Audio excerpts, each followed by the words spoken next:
Listen to the short story. I trusted my friend. Level A1. I had a friend. His name was Daniel. We grew up together. We shared food, games, and small dreams.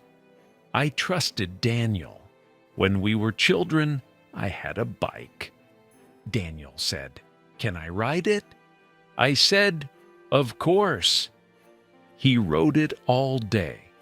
When I asked for it back, he said, "Just a little longer." So I waited. I trusted Daniel. Later, Daniel got a new bike. I said, "Can I ride it?" He said, "It's new. I don't want it to get scratched." I understood. I trusted Daniel. At school, I helped Daniel with his homework. He said, "You are good at this. Can you do mine too?" I said, "Okay." I stayed up late and finished it for him. When I needed help, I asked him, "Can you help me this time?" He said, "I'm tired.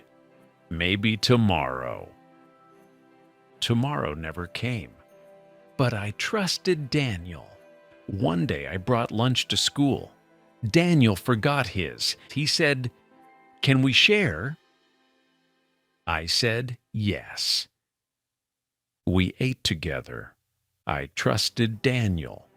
The next week I forgot my lunch. I said, "Can we share?"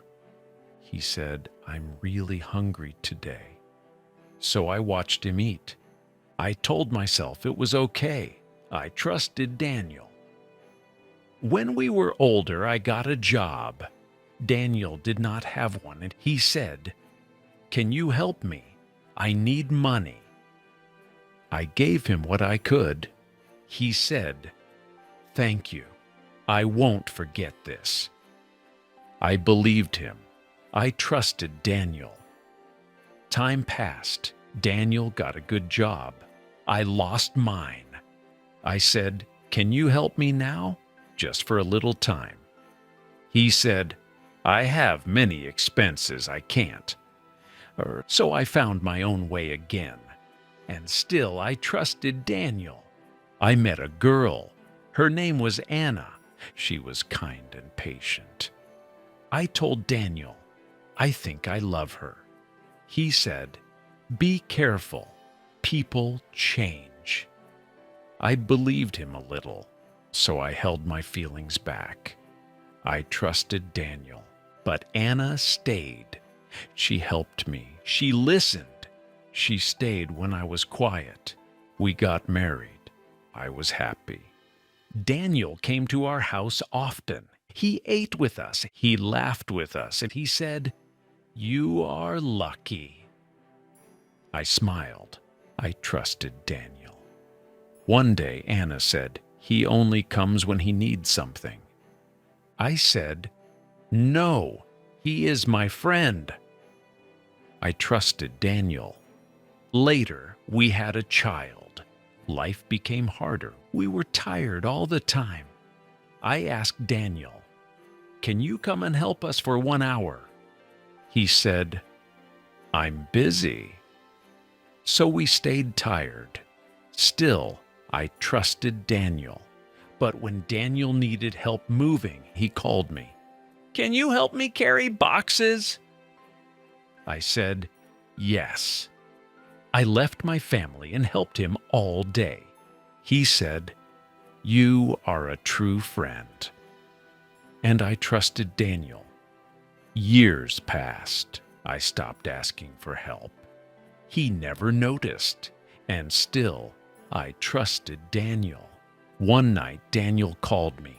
His voice was shaking. "I made a mistake," he said.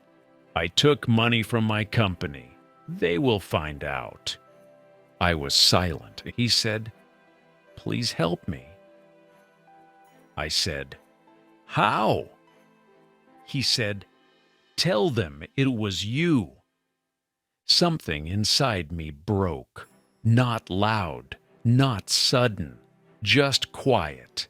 He said, "You are my best friend. You always help me." I looked at my wife. I looked at my child. I thought about the bike, the homework, the lunch, the money, the years. For the first time, I did not say it. I did not say I trusted Daniel. I said, "I'm sorry." Daniel was quiet. Then he said, "I thought you would do anything for me."